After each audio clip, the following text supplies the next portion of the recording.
Japan, today China wouldn't be great. The first roaring economy from that part of the world in Southeast Asia was Japan. Now South Korea, Taiwan, all the rest of them, everybody had to emulate, to copy. Do you know the reason why? Because when you go begging from Southeast Asia, today you have Malaysia, you have Indonesia, you have Singapore, everybody is doing fantastically well because they had a Japan to look up to. Follow me very carefully. And I make an jealousy, envy, or hatred doesn't solve this very simple conundrum. It's very simple, but I want you to understand it. That is how God works. When God wanted to liberate South Africa, he brought Nelson Mandela, brought Steve Biko, of course. There are other people that will come along. When God wanted to liberate black people, not just in America, but the whole world to an extent, he went for Martin Luther King Jr. And the person who connived or betrayed Martin Luther King Jr. even slapped him in front of his hotel. That was in Memphis. It was a black woman.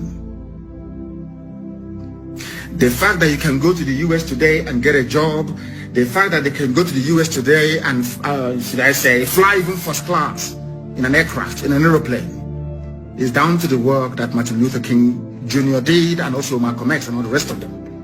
Of course, I concede to Prophet Elijah Muhammad. They did a very good job as well. Louis Farrakhan, to an extent, did a very good job. So also did, what's his name again? I've forgotten his name. When it comes back to me, I will tell you. They all did fantastically well. That is why you can go to the US and find a very good job. When it comes to Africa, God Almighty in heaven, in his infinite wisdom and mercy, have chosen Biafra. So Biafra can never ever be against anybody. And let me tell you something. Once Biafra becomes free, everybody becomes free. Those harping on about one Nigeria, or should I say the unsustainability of one Nigeria, are those who are benefiting from it. They are your governors.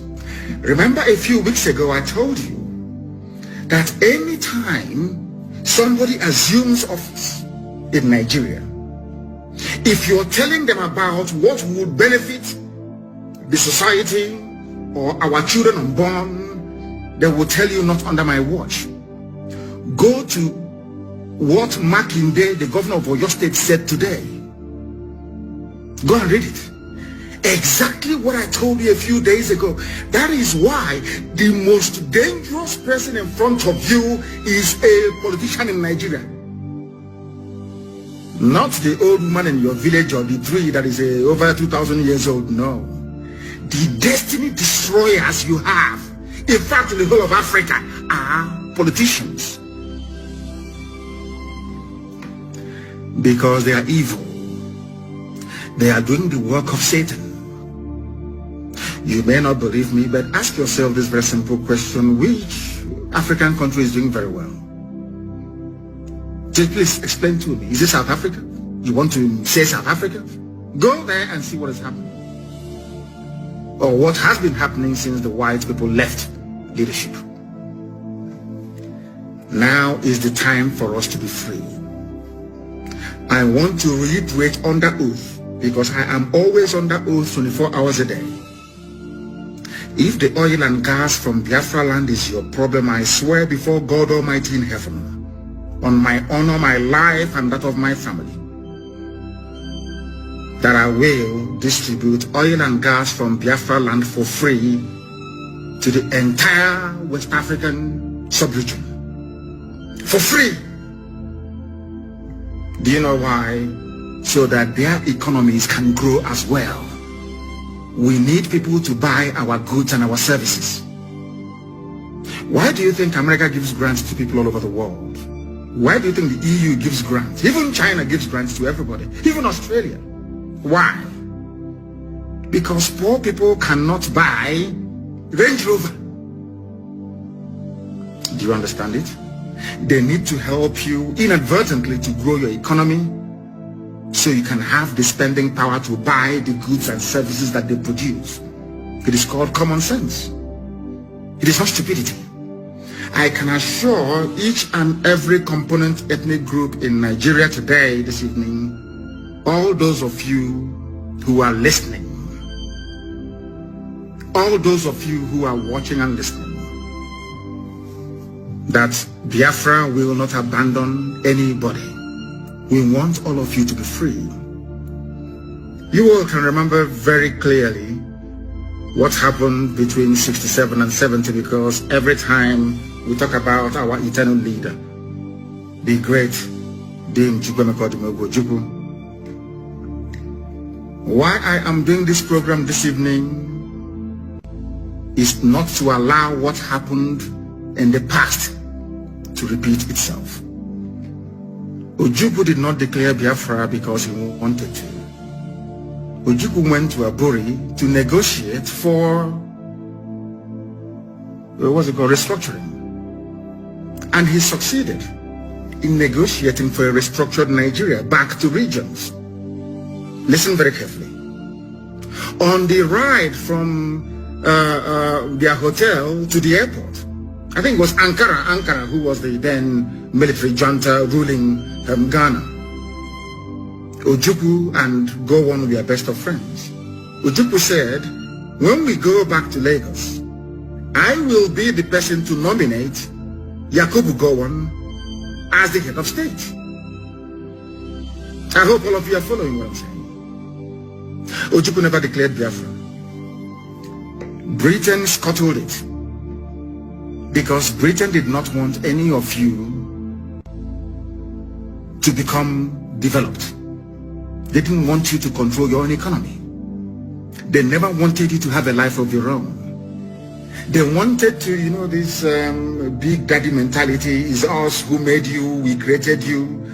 You are what you are today because of us. You are nobody. We made you. They love it. So every time we'll be crying, Africa needs aid. Africa needs help. Give them grants. There is vaccine. Why don't you help them? There is polio. There is malaria. Let's help them. They look at us as imbeciles who cannot fend for themselves. They love it.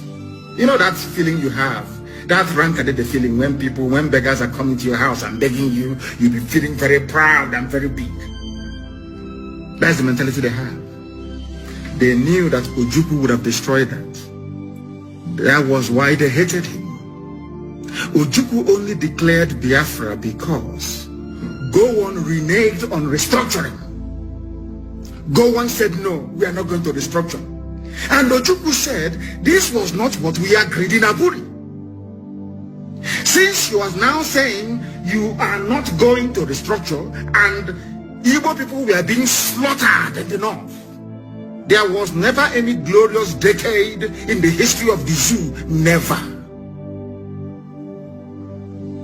Ojukwu said, I will now create a safe haven for persecuted people in the northeasterners to come back home. And that time, everybody was in disagreement together. Efik, Ibibio, everybody was represented in Ojukwu's cabinet.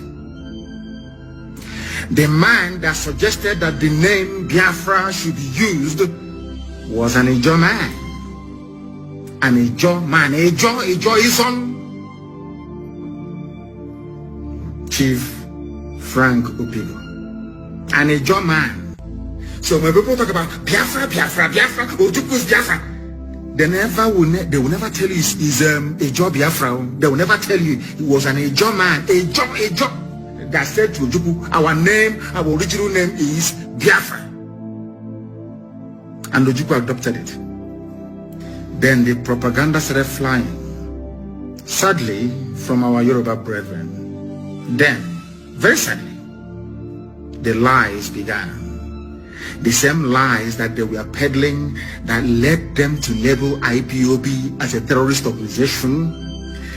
But people occupying Yoruba forests, people raping and killing in Izombi, people raping and killing at Ozowani, people brazenly attempting to take over the whole of Benue State, They are not terrorists.